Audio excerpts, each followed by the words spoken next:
चलिए फ्रेंड्स, शुरू करते हैं आज का अपना वीडियो। आज के इस वीडियो में आपको बताऊंगा क्लास 10th के लिए साइंस का मॉडल क्वेश्चन पेपर, जो कि 2022 के लिए इम्पोर्टेंट होने वाला है। अगर आप 2022 के स्टूडेंट हैं और आप देंगे 2022 का बोर्ड एग्जाम, तो इस वीडियो को अंत तक जरूर देख लेना, क्योंकि आपका जो बोर्ड एग्जाम क्वेश्चन पेपर बनता है तो उसी से रिलेटेड बहुत ही इंपॉर्टेंट क्वेश्चन बताने वाला हूँ।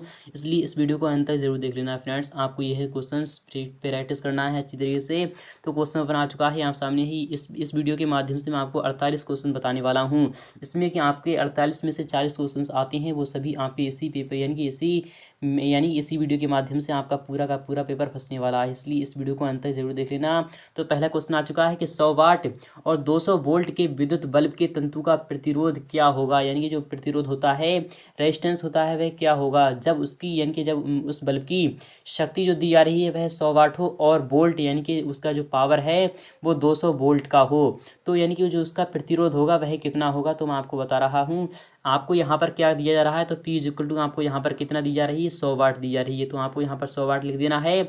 और यहाँ पर B इज इक्वल टू आपका कितना दिया जा रहा है, तो 220 वोल्ट यानी 200 वोल्ट आपका यहाँ पर दिया जा रहा है। और आपको क्या निकालना है, रेजिस्टेंस यानी कि प्रतिरोध निकालना है। तो आपको पता होगा कि R इज इक्वल टू आपका क्या होता है, R इज इक्वल टू जो आपका होता है कि V स्क्वायर अपॉन यानी कि V स्क्वायर अपॉन P होता है। तो V स्क्वायर यानी कि 200 का आपको स्क्वायर करना होगा, तो 200 गुणा 200 आपको यहाँ पर लिखना होगा।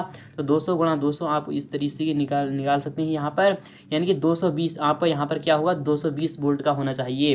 तो फिलहाल कि आपको यहाँ पर लिखना होगा, यानी 220 गुणा 220 और बटे में आपका यहाँ पर आ जाएगा P, यानी कि आपका नीचे आपका 100 आ जाएगा। तो 2 जीरो से यानी कि 0 0 कैंसिल हो जाएगा। तो आपका 22 पैसम यानी 484 ओम आपका विकल्प यहाँ पर बी वाला सही हो जाएगा। फ्रेंड्स, आई होप आपको समझ में आ चुका होगा। तो नेक्स्ट क्वेश्चन है, क्वेश्चन सेकंड भी काफ़ी ही महत्वपूर्ण है कि इंद्रधनुष में कितने रंग होते हैं। तो फ्रेंड्स, आपको यहाँ पर क्वेश्चन 1 में आपको 220 लिख देना है कि इंद्रधनुष में कितने रंग होते हैं। तो आप सभी को पता होगा, इंद्रधनुष जो होता है वह 7 रंगों का होता है। इसलिए आपका विकल्प यहाँ पर बी वाला सही हो जाएगा, क्योंकि इंद्रधनुष में 7 रंग होते हैं विबग्योर, जिसे कि हम इंग्लिश के वर्णमाला से यानी समझ सकते हैं। विबग्योर होता है यानी कि violet, indigo, blue, green and आपका येलो हो जाएगा, और ऑरेंज एंड रेड, यानी कि ये सभी रंग होते हैं जो कि इंद्रधनुष में रंग यानी कि पाए जाते हैं। तो आप इनको भी ध्यान में रखिएगा। तो नेक्स्ट क्वेश्चन है, क्वेश्चन थर्ड है कि घरेलू विद्युत परिपथ में विद्युत में तार धनात्मक तार का रंग कैसा होता है। ऑप्शन ए क्या लाल होता है, ऑप्शन बी हरा होता है, ऑप्शन सी काला होता है, ऑप्शन डी पीला होता है। तो आपको पता होगा कि जो घरेलू विद्युत परिपथ होता है उसमें जो धनात्मक तार का जो रंग होता है वह कैसा होता है, तो वह सदैव लाल होता है। इसलिए आपका विकल्प यहाँ पर ए वाला सही हो चुका है। अगर आपको किसी भी क्वेश्चन का जवाब पहले से पता है तो हमें उसका जवाब कमेंट बॉक्स में जरूर बता देना। क्वेश्चन फोर्थ भी आ चुका है आप सामने के, काकरापार नाभिकीय विद्युत यानी संयंत्र किस राज्य में स्थित है। क्या गुजरात में है, या फिर कर्नाटक में है, या फिर राजस्थान में है, या फिर महाराष्ट्र में है। तो इस सभी का यानी कि आपको क्वेश्चन 4 का जवाब कमेंट बॉक्स में देना होगा। ये काफ़ी महत्वपूर्ण है, आता है एग्जाम में, इसलिए इस क्वेश्चन का जवाब आपको कमेंट बॉक्स में देना होगा। तो क्वेश्चन 5 भी आ चुका है आप सामने है, काफ़ी महत्वपूर्ण है। सवाल फंसता है कि किस दर्पण का फोकस दूरी यानी किस दर्पण की जो फोकस दूरी होती है वह सदैव ऋणात्मक लिया जाता है, यानी सदैव ऋणात्मक ली जाती है। ऑप्शन ए समतल दर्पण की, ऑप्शन बी अवतल दर्पण की, ऑप्शन सी उत्तल दर्पण की, ऑप्शन डी इनमें से सभी। तो आपका जो विकल्प होगा आप सभी को पता होगा, जो यानी फोकस दूरी होती है एफ जो होती है, यानी फोकल डिस्टेंस जो होती है वह सदैव ऋणात्मक अवतल दर्पण की ली जाती है। अगर यहाँ पर बात होती लेंस की तो अवतल लेंस आ जाता। फिलहाल कि आपका विकल्प यहाँ पर बी वाला सही हो जाएगा। और यहाँ पर इसी तरह से अगर बात करें क्वेश्चन की कि लेंस की फोकस दूरी यानी कि फोकल लेंथ आपके सामने जो दी जा रही है, फोकल डिस्टेंस की फोकस दूरी आपकी एफ और वक्रता त्रिज्या आर में क्या संबंध पाया जाता है। जबकि option number A F is equal to R है, या फिर option B F is equal to R by 2 होता है, या फिर F is equal to R by 3 होता है, या फिर F is equal to R by 2 होता है। तो आपके ये दोनों ही विकल्प सही हो जाएंगे, यानी कि ऑप्शन बी और ऑप्शन डी में यानी कि दोनों ही सही यानी कि सही आंसर्स हैं। F is equal to R by 2 यानी दोनों ही सेम आंसर हैं, इसलिए आपके ये दोनों ही ऑप्शन सही हो जाएंगे। तो क्वेश्चन 7 देते हैं। क्वेश्चन 7 भी काफ़ी महत्वपूर्ण है। हर साल फंसता है कि निम्न में से किस माध्यम का अपवर्तनांक अधिक होगा। ऑप्शन ए हवा का, ऑप्शन बी जल का, ऑप्शन सी शीशा का, ऑप्शन डी हीरा का। तो आपका जो सही जवाब होगा वो कौन सा होगा, तो आपको इसका जवाब कमेंट बॉक्स में देना होगा। ये भी काफ़ी महत्वपूर्ण एग्जाम यानी कि क्वेश्चन है। तो क्वेश्चन 8 भी आ चुका है कि सामान्य दृष्टि के लिए सुस्पष्ट दृष्टि की अल्पतम दूरी यानी कि मिनिमम दूरी क्या होनी चाहिए। Option A 25 metre, option B 25 centimetre, option C 25 millimetre या फिर ऑप्शन डी इनमें से कोई नहीं। तो आपका जो विकल्प होगा तो वो होगा ऑप्शन नंबर बी यानी कि 25 सेंटीमीटर। आपका विकल्प यहाँ पर बी वाला सही हो जाएगा। इसी तरह से अगर बात करें क्वेश्चन नंबर 9 की कि श्वेत प्रकाश का कौन सा रंग है जो कि वर्ण किसी प्रिज्म से गुजरने के पश्चात सबसे कम झुकता है। तो आपको पता होगा यानी कि श्वेत प्रकाश की यहाँ पर बात हो रही है। तो श्वेत प्रकाश का जो वर्ण है किसी प्रिज्म से गुजरने पर यानी गुजरने के पश्चात सबसे कम जो झुकता है तो प्रिज्म इस प्रकार का होता है कुछ कुछ। तो यानी कि जब इधर से यानी कि प्रकाश आता है तो सबसे ज़्यादा जो झुकता है तो वो होता है आपका वायलेट यानी कि बैंगनी होता है, और सबसे कम जो झुकता है वो सबसे ऊपर होता है तो वो होता है आपका लाल यानी कि रेड होता है। ऑप्शन नंबर सी आपका यहाँ पर सही जवाब हो जाएगा। अगर इसी तरह से बात करें क्वेश्चन नंबर 10 की निकट दृष्टि दोष को लेंस के लिए उपयोग द्वारा संशोधित किया जा सकता है। तो ऑप्शन ए अवतल लेंस या फिर ऑप्शन बी उत्तल लेंस या फिर ऑप्शन सी द्विफोकसी लेंस या फिर ऑप्शन डी इनमें से सभी। तो आपका जो सही जवाब होगा वो कौन सा होगा। तो निकट दृष्टि दोष को सही करने के लिए यानी कि उसका सॉल्यूशन करने के लिए निकट दृष्टि दोष में क्या होता है यानी कि मनुष्य को पास का तो स्पष्ट दिखाई यानी स्पष्ट रूप से दिखाई देता है बट दूर का स्पष्ट रूप से दिखाई नहीं देता, इसलिए उसके लिए उसे अवतल लेंस की आवश्यकता होगी यानी कि ऑप्शन नंबर आपका ए वाला यहाँ पर सही हो जाएगा। इसी तरह से अगर बात करें क्वेश्चन 11 की तो क्वेश्चन 11 भी काफ़ी महत्वपूर्ण है कि वैद्युत प्रतिरोधकता निर्भर करता है तो किस पर निर्भर करता है। ऑप्शन ए चालक की लंबाई पर, ऑप्शन बी चालक की अनुप्रस्थ काट पर, या फिर ऑप्शन सी चालक के पदार्थ की प्रकृति पर, या फिर ऑप्शन डी इनमें से सभी पर। तो आपका जो विकल्प होगा तो वो होगा आपका ऑप्शन नंबर डी आपका यहाँ पर राइट हो चुका है। यानी कि इन सभी पर वैद्युत प्रतिरोधकता यानी कि आर यानी कि रो जो ये सभी पर यानी कि कार्य यानी कि निर्भर करता है यानी डिपेंड करता है, इसलिए आपका विकल्प यहाँ पर डी वाला सही हो जाएगा। इसी तरह से अगर बात करें क्वेश्चन नंबर 12 की कि विद्युत शक्ति का सही मात्रक क्या होता है। क्या ऑप्शन ए वाट होता है, ऑप्शन बी वाट प्रति घंटा होता है, ऑप्शन सी यूनिट होता है, या फिर ऑप्शन नंबर डी ओम होता है। तो आप सभी को पता होगा विद्युत शक्ति का जो ऐसा ही मात्रक होता है तो वह वाट होता है, इसलिए आपका विकल्प यहाँ पर ए वाला सही हो जाएगा। तो फ्रेंड्स नेक्स्ट क्वेश्चन मिलते हैं। क्वेश्चन नंबर आपका 13 भी आ चुका। तो फ्रेंड्स क्वेश्चन 13 भी आ चुका है आप सामने ही, काफ़ी महत्वपूर्ण है, लगभग हर साल फंसता है, इस सारी पक्का फंसेगा। यहाँ पर कह रहा है कि एक यूनिट विद्युत ऊर्जा का मान कितना होता है। ऑप्शन ए 3.6 इंटू 10³ जूल, या फिर option number B 3.6 into 10⁴ joule, या फिर option number C 3.6 into 10⁵ joule, या फिर option number D 3.6 into 10⁶ joule. तो आपका जो विकल्प होगा जो वो होगा ऑप्शन नंबर डी आपका यहाँ पर राइट हो चुका है। यानी कि एक यूनिट विद्युत ऊर्जा का मान जो होता है वो 3.6 इंटू 10⁶ जूल होता है, यानी कि जिसे कहते हैं 1 किलोवाट घंटा। ऑप्शन नंबर डी आपका यहाँ पर राइट हो चुका है। यहाँ पर अगर बात करें क्वेश्चन 14 की, निम्न में से कौन सा कथन है जो कि सत्य नहीं है। ऑप्शन ए विद्युत जनित वैद्युत चुंबकीय प्रेरण पर कार्य करता है, हाँ ये कार्य करता है इसलिए यह सत्य है। ऑप्शन बी विद्युत मोटर विद्युत ऊर्जा को यांत्रिक ऊर्जा में बदलता है, तो हाँ विद्युत मोटर जो होता है वह विद्युत ऊर्जा को यांत्रिक ऊर्जा में बदलता है, यानी कि यह भी सत्य हो जाएगा।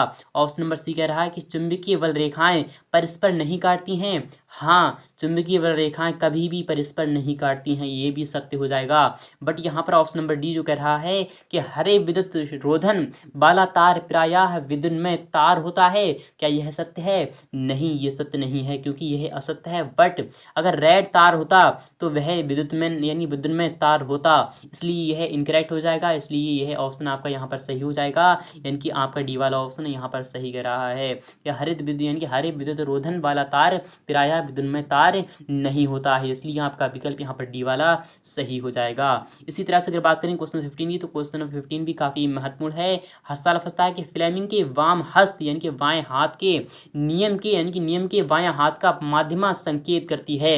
तो माध्यमा यानी कि जो बीच की उंगली होती है तो वो नहीं, बट जो यानी कि अंगूठा से जो अंगूठा होता है उसकी जो मझली वाली उंगली होती है उसे हम माध्यमा कहते हैं कि माध्यमा। बट यानी कि ये वाली जो होती है तो ये कौन सी होती है, यानी कि जो आपकी बीच वाली उंगली होती है वो कौन सी होती है, आपको पता होगा FBI, यानी कि जो यानी कि FBI होती है। तो माध्यमा कौन सी होती है, तो माध्यमा यानी चालक पर आरोपित विद्युत बल की दिशा करती है, तो नहीं, चालक पर आरोपित विद्युत बल की दिशा तो अंगूठा दर्शाता है। चुंबकीय क्षेत्र की दिशा दर्शाती है, तो हाँ, माध्यमा जो उंगली होती है वह किसकी यानी कि किसकी दर्शाती है, तो वह दर्शाती है चुंबकीय क्षेत्र की यानी कि बी की। इसलिए आपका विकल्प यहाँ पर बी वाला सही हो जाएगा। और चालक में प्रवाहित विद्युत धारा की दिशा तो यानी कि बीच वाली उंगली दर्शाती है, और इनमें से कोई नहीं, आपका विकल्प यहाँ पर बी वाला सही हो जाएगा। इसी तरह से अगर बात करें क्वेश्चन 16, क्वेश्चन 16 भी काफ़ी महत्वपूर्ण है कि चुंबक के भीतर चुंबकीय क्षेत्र रेखाओं की दिशा क्या होती है। तो चुंबकीय क्षेत्र इस तरीके से होता है, तो वह क्या निकलता है, यानी कि इधर साउथ है तो इधर नॉर्थ है, तो यानी कि इधर यानी बाहर तो नॉर्थ से साउथ जाती हैं, बट जब अंदर की बात हो यानी कि चुंबक के भीतर की बात हो तो वह साउथ से नॉर्थ की ओर जाती हैं, यानी कि वह दक्षिण ध्रुव से उत्तरी ध्रुव की ओर जाती हैं। यानी कि आपका विकल्प यहाँ पर बी वाला सही हो जाएगा। अगर यहाँ पर बात होती कि यानी कि बाहर से, अगर यहाँ पर बात होती बाहर से यानी कि बाहर से चुंबकीय बल रेखाएं जो बाहर से निकलती हैं तो वह उत्तर से पूर्व यानी उत्तर से दक्षिण की ओर जाती हैं, बट अंदर में साउथ से नॉर्थ की ओर जाती हैं। इसलिए इन दोनों को ही आपको ध्यान में रखना है। तो क्वेश्चन 17 भी काफ़ी महत्वपूर्ण है कि नाभिकीय ऊर्जा का स्रोत निम्न में से कौन सा है। ऑप्शन ए यूरेनियम है, ऑप्शन बी सोडियम है, ऑप्शन सी कार्बन है, या फिर ऑप्शन डी इनमें से सभी हैं। तो आपका जो विकल्प होगा तो वो होगा ऑप्शन नंबर ए, यानी कि यूरेनियम जो है वह नाभिकीय ऊर्जा का स्रोत है, यानी कि स्रोत है। इसलिए आपका विकल्प ए वाला यहाँ पर सही हो जाएगा।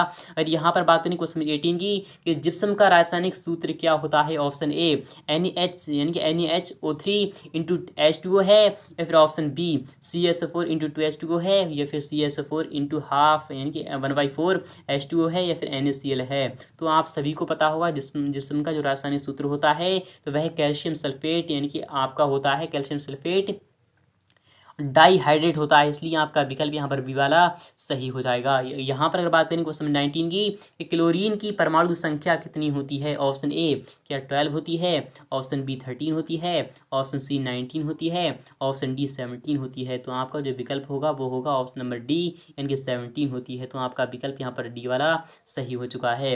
इसी तरह से अगर बात करें क्वेश्चन 20 की कि सामान्यतः एथनॉल को क्या कहा जाता है। ऑप्शन ए एल्कोहल कहा जाता है, ऑप्शन बी एल्डिहाइड कहा जाता है, ऑप्शन सी दोनों ही कहा जाता है, या फिर ऑप्शन डी इनमें से कोई नहीं कहा जाता है। तो आपका विकल्प जो होगा वो होगा ऑप्शन नंबर ए, यानी कि एथनॉल को एल्कोहल कहा जाता है। इसलिए आपका विकल्प यहाँ पर ए वाला सही हो जाएगा। यहाँ पर अगर बात करें क्वेश्चन नंबर 21 की तो क्वेश्चन नंबर 21 भी काफ़ी महत्वपूर्ण है कि कली चूना का रासायनिक सूत्र क्या होता है, यानी चूना पत्थर जिसे कहते हैं उसका रासायनिक सूत्र क्या होता है। ऑप्शन ए क्या बुझा हुआ चूना यानी कि कैल्शियम हाइड्रोक्साइड होता है, तो आयन कैल्शियम हाइड्रोक्साइड को हम बुझा हुआ चूना भी कहते हैं। क्या कैल्शियम ऑक्साइड यानी कि चूना होता है, या फिर यानी कि ऑप्शन नंबर सी यानी कैल्शियम कार्बोनेट यानी कि चूना पत्थर होता है, या फिर option number D calcium bicarbonate होता है। तो आपका जो विकल्प होगा यानी चूना पत्थर यानी कली का चूना जो होता है तो CaCO3 होता है, यानी कि आपका विकल्प यहाँ पर सी वाला सही हो चुका है। इसी तरह से अगर बात करें क्वेश्चन 22 की कि जल के वैद्युत अपघटन में कैथोड पर कौन सी गैस मुक्त होती है। Option A oxygen, option B hydrogen, option C oxygen और हाइड्रोजन दोनों ही, ऑप्शन डी ओजोन। तो आपका विकल्प यहाँ पर बी वाला सही हो जाएगा। तो नेक्स्ट क्वेश्चन है क्वेश्चन 23 भी काफ़ी महत्वपूर्ण है कि बेकिंग सोडा का रासायनिक सूत्र क्या होता है। तो फ्रेंड्स बेकिंग सोडा यानी खाने वाले सोडा का जो रासायनिक सूत्र होता है वो क्या होता है। ऑप्शन ए सोडियम बाइकार्बोनेट होता है, या फिर यानी कि सोडियम कार्बोनेट डाइकाहाइड्रेट होता है, या फिर कैल्शियम हाइड्रोक्साइड यानी कि बुझा हुआ चूना होता है, या फिर चूना पत्थर यानी कि कैल्शियम कार्बोनेट होता है। तो आपको पता होगा बेकिंग सोडा यानी कि खाने वाले सोडा का जो रासायनिक सूत्र होता है वो होता है NaHCO3 यानी कैल्शियम यानी कि सोडियम हाइड्रोजन कार्बोनेट यानी कि सोडियम बाइकार्बोनेट। आपका विकल्प यहाँ पर ए वाला सही हो जाएगा। तो फ्रेंड्स नेक्स्ट क्वेश्चन चलते हैं क्वेश्चन नंबर आपका 24।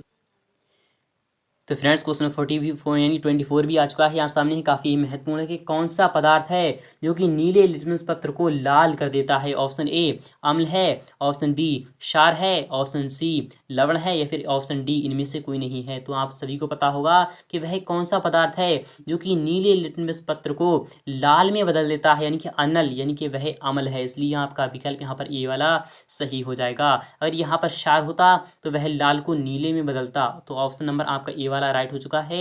यहाँ पर अगर बात करें क्वेश्चन 25 की कि मिल्क ऑफ मैग्नीशिया का पीएच मान कितना होता है। ऑप्शन ए 7 होता है, ऑप्शन बी 8 होता है, ऑप्शन नंबर सी यानी कि 9 होता है, फिर ऑप्शन नंबर डी 10.5 होता है। तो आपको जो विकल्प होगा तो वो कौन सा होगा। तो सामान्यतः जो यानी कि मिल्क होता है, यानी जो दूध होता है, उसका जो पीएच मान होता है वह 6 होता है। बट मिल्क ऑफ मैग्नीशिया की बात हो रही है तो कितना होगा, आपको ये इसका जवाब कमेंट सेक्शन में देना है। तो यह काफ़ी महत्वपूर्ण है, आपका होमवर्क में है। क्वेश्चन 26 है कि निम्न में से कौन सा धातु है जो कि चमकीला होता है। तो ऑप्शन ए आयोडीन है, ऑप्शन बी सल्फर है, ऑप्शन सी ब्रोमीन है, ऑप्शन डी सेलेनियम है। तो आपका जो विकल्प होगा तो वो होगा ऑप्शन नंबर ए आयोडीन है।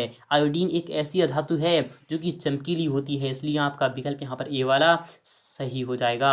यहाँ पर अगर बात करें क्वेश्चन 27 की कि निम्न में से कौन सा धातु है जो कि अत्यधिक अभिक्रियाशील है। ऑप्शन ए एल्यूमिनियम है, ऑप्शन बी सोडियम है, ऑप्शन सी कैल्शियम है, या फिर ऑप्शन डी मैग्नीशियम है। तो आपका जो विकल्प होगा वो कौन सा होगा, अत्यधिक अभिक्रियाशील की बात हो रही है तो यहाँ पर कौन सा होगा। तो आपका विकल्प यहाँ पर ए वाला सही हो जाएगा, यानी कि एल्यूमिनियम काफ़ी ही अत्यधिक अभिक्रियाशील होती है, बट कैल्शियम भी काफ़ी ही अभिक्रियाशील होती है। तो आपका विकल्प जो होगा इन दोनों में से एक होगा, तो वह कौन सा होगा आपको कमेंट सेक्शन में बताना होगा। तो नेक्स्ट क्वेश्चन देते हैं, क्वेश्चन 28 भी काफ़ी महत्वपूर्ण है, हर साल फंसता है, इस बार पक्का फंसेगा कि ऑक्सीजन परमाणु के वाहितम कक्षा में इलेक्ट्रॉनों की संख्या कितनी होती है। तो ऑक्सीजन यानी कि O कितनी होती है, तो O8 होता है।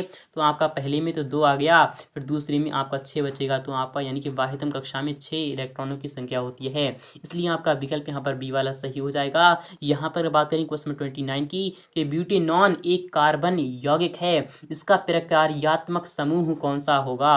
ऑप्शन ए कार्बोक्सिलिक अम्ल होगा, ऑप्शन बी एल्डिहाइड अम्ल होगा, ऑप्शन सी कीटोन होगा, या फिर ऑप्शन नंबर डी यानी कि एल्कोहल होगा। तो आपको यहाँ पर ब्यूटेनॉन दिखा रहा है, यानी कीटोन ग्रुप का होगा। ऑप्शन नंबर सी आपका यहाँ पर राइट हो जाएगा। इसी तरह से अगर बात करें क्वेश्चन 30 की थी, तो क्वेश्चन नंबर 30 भी काफ़ी महत्वपूर्ण है कि नाइट्रोजन के 2 परमाणुओं के बीच कितने आवंध बनाते हैं, यानी कितने आवंध होते हैं। ऑप्शन नंबर ए एक आवंध होता है, ऑप्शन बी द्विआवंध होता है, ऑप्शन सी त्रिआवंध होता है, या फिर ऑप्शन नंबर डी इनमें से कोई नहीं होता है। तो आपका जो विकल्प होगा तो वो होगा सी, यानी त्रिआवंध होता है, इसलिए आपका विकल्प यहाँ पर सी वाला राइट हो चुका है। इसी तरह से अगर बात करें क्वेश्चन 31 की, तो क्वेश्चन 31 भी काफ़ी महत्वपूर्ण है कि एल्कीन का सामान्य सूत्र क्या होता है। तो एल्कीन का जो सामान्य सूत्र होता है वो होता है CnH2, यानी कि CnH2n। आपका जो विकल्प होगा तो बी वाला आपका यहाँ पर राइट हो जाएगा।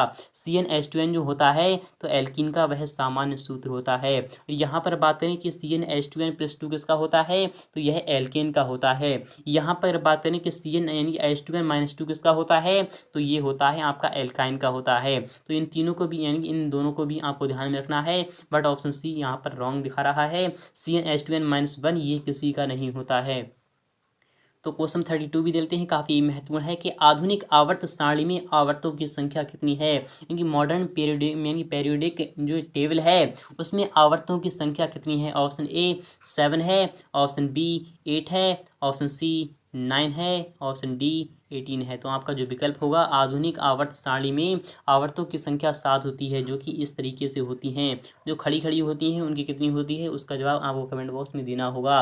तो क्वेश्चन 33 भी देते हैं, काफ़ी ही महत्वपूर्ण है, हर साल फंसता है, लगभग हर साल आता है कि समूह में ऊपर से नीचे की ओर यानी नीचे जाने पर परमाणु आकार में क्या परिवर्तन होता है। ऑप्शन ए परमाणु साइज बढ़ता है, ऑप्शन बी परमाणु साइज घटता है, ऑप्शन सी परमाणु साइज अपरिवर्तित रहता है, ऑप्शन डी इनमें से कोई नहीं। तो आपका जो विकल्प होगा ए वाला आपका यहाँ पर राइट हो जाएगा। तो नेक्स्ट क्वेश्चन है क्वेश्चन 34 भी काफ़ी महत्वपूर्ण है कि कौन सा एंजाइम है जो कि इमल्सीकृत वसा का पाचन करता है। ऑप्शन ए पेप्सिन है, ऑप्शन बी ट्रिप्सिन है, ऑप्शन सी लाइपिज है, ऑप्शन नंबर डी इनमें से कोई नहीं। तो आपका जो विकल्प होगा तो वो होगा आपका ऑप्शन नंबर ए, यानी कि पेप्सिन आपका यहाँ पर राइट हो जाएगा। क्वेश्चन 35 है कि लाल रक्त कणिकाओं को लाल कौन बनाता है। ऑप्शन ए तांबा की यौगिक, ऑप्शन बी लोहा की यौगिक, ऑप्शन नंबर सी लवण की यौगिक या फिर इनमें से सभी, तो आपका जो विकल्प होगा तो लोहा के यौगिक, यानी कि आपका ऑप्शन नंबर बी यहाँ पर राइट हो चुका है। तो नेक्स्ट क्वेश्चन चलते हैं। क्वेश्चन 36 भी काफ़ी महत्वपूर्ण है। तो फ्रेंड्स क्वेश्चन 36 भी आ चुका है आप सामने है, काफ़ी महत्वपूर्ण है कि इनमें से कौन सा फल है, यानी कौन है जो कि फल पकाने के लिए प्रयुक्त होता है। ऑप्शन ए ऑक्सीजन है, या फिर यानी कि ऑक्सीजन है, या फिर ऑप्शन नंबर बी जिब्रेलिन्स है, या फिर ऑप्शन नंबर सी एथिलीन है, या फिर ऑप्शन नंबर डी साइटोकाइनिन है। तो आपका जो विकल्प होगा तो वो होगा ऑप्शन नंबर सी, यानी कि एथिलीन है। इसलिए आपका विकल्प यहाँ पर सी वाला सही हो चुका है।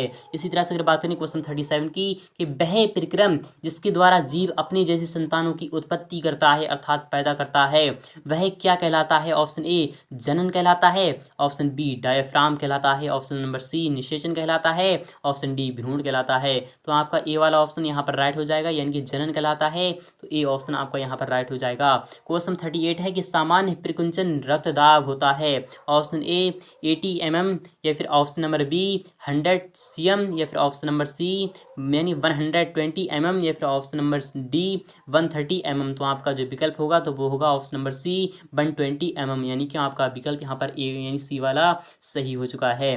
नेक्स्ट क्वेश्चन है क्वेश्चन 39 भी काफ़ी महत्वपूर्ण है कि पत्तियों में प्रकाश संश्लेषण द्वारा बना भोजन पादप के अन्य भागों में किसके द्वारा भेजा जाता है। ऑप्शन ए जाइलम द्वारा, ऑप्शन बी फिलोएम द्वारा, ऑप्शन सी रंध्र द्वारा, या फिर ऑप्शन नंबर डी इनमें से सभी के द्वारा। तो आपका विकल्प यहाँ पर बी वाला सही हो जाएगा, इनके फिलोएम के द्वारा काफ़ी यानी कि जो रक्त यानी कि जो भोजन बनाता है पौधा, तो वो सभी फ्लेम के द्वारा पहुंचाया जाता है। ऑप्शन नंबर 40 है कि यानी उस पौधे का नाम बताइए जो कि कलम द्वारा कायिक प्रवर्धन को प्रदर्शित करता है। ऑप्शन ए गेहूं है, ऑप्शन बी गुलाब है, ऑप्शन सी धान है, या फिर ऑप्शन नंबर डी इनमें से सभी है। तो आपको पता होगा कि गुलाब की कलम लगाई जाती है, इनकी कायिक प्रवर्धन किया जाता है। ऑप्शन नंबर बी आपका यहाँ पर राइट हो जाएगा। नेक्स्ट क्वेश्चन है क्वेश्चन 41 भी काफ़ी महत्वपूर्ण है। हर साल पूछता है कि कालाजार बीमारी किस रोग जनक के कारण होती है। ऑप्शन ए प्लाज्मोडियम के, ऑप्शन बी लेशमानिया के, ऑप्शन सी अमीबा के, या फिर ऑप्शन नंबर डी इनमें से कोई नहीं। तो आपका जो विकल्प होगा तो वो होगा लेशमानिया, यानी कि आपका विकल्प यहाँ पर बी वाला सही हो चुका है। नेक्स्ट क्वेश्चन है क्वेश्चन 45 और 42 है कि इनमें से कौन सा द्विलिंगी पुष्प है। ऑप्शन ए गुलाब पुष्प, ऑप्शन नंबर बी लौकी पुष्प, ऑप्शन नंबर सी पपीता पुष्प, या फिर ऑप्शन नंबर डी इनमें से कोई नहीं। तो आपका जो विकल्प होगा वो होगा ऑप्शन नंबर सी पपीता का पुष्प। ऑप्शन नंबर सी आपका यहाँ पर राइट हो चुका है। क्वेश्चन 43 भी काफ़ी महत्वपूर्ण है कि मानव में घ्राण ग्राही स्थित होता है। ऑप्शन ए आंखों में, ऑप्शन नंबर बी नाकों में, ऑप्शन सी कानों में, या फिर ऑप्शन डी इनमें से सभी में। तो यहाँ पर कह रहा है घ्राण ग्राही यानी कि नाक में होता है, इसलिए आपका विकल्प यहाँ पर बी वाला सही हो चुका है। नेक्स्ट क्वेश्चन है क्वेश्चन 44 है कि हमारे शरीर की सभी ऐच्छिक क्रियाएं नियंत्रित होती हैं प्रमस्तिष्क से, मेंडुला से, पांच से, अनुमस्तिष्क से। तो आपका विकल्प होगा प्रमस्तिष्क से, यानी कि प्रमस्तिष्क से, जो कि क्या कहलाता है राजा कहलाता है। इसलिए आपका विकल्प यहाँ पर ए वाला सही हो जाएगा। नेक्स्ट क्वेश्चन है क्वेश्चन 45 भी काफ़ी महत्वपूर्ण है कि जंतुओं में वृद्धि हार्मोन स्रावित करता है। ऑप्शन ए पीयूष ग्रंथि, ऑप्शन नंबर बी अवटु ग्रंथि से, ऑप्शन नंबर सी अभिव्यक्ति ग्रंथि से, या फिर ऑप्शन नंबर डी इनमें से कोई नहीं। तो आपका जो विकल्प होगा वो होगा ऑप्शन नंबर ए यानी पीयूष ग्रंथि, यानी कि पिट्यूटरी ग्लैंड जो होती है वह वृद्धि हार्मोन स्रावित करती है। इसलिए आपका विकल्प यहाँ पर ए वाला सही हो जाएगा। नेक्स्ट क्वेश्चन है क्वेश्चन 46 है, काफ़ी महत्वपूर्ण है कि आनुवांशिकता का सिद्धांत किसने प्रतिपादित किया था। ऑप्शन ए मेंडल ने, ऑप्शन बी चार्ल्स डार्विन ने, या फिर ऑप्शन नंबर सी जगदीश चंद्र बोस ने, या फिर इनमें से कोई नहीं। तो आपका जो विकल्प होगा वो होगा ऑप्शन नंबर ए मेंडल ने। आई होप आपको समझ में आ चुका होगा। अगर आपके समझ में आ चुका है तो इस वीडियो को लाइक करना और अपने तमाम दोस्तों के पास शेयर कर दीजिए ताकि वो भी इसका लाभ उठा सकें। तो फ्रेंड्स मिलते हैं नेक्स्ट पार्ट में बहुत जल्द। तो फ्रेंड्स अगर आपने अभी तक चैनल को सब्सक्राइब नहीं किया है तो चैनल को जरूर सब्सक्राइब कर लीजिए, साथ में आने वाली बेल आइकन को जरूर प्रेस कर दीजिए। तो फ्रेंड्स मिलते हैं नेक्स्ट पार्ट में बहुत जल्द। तक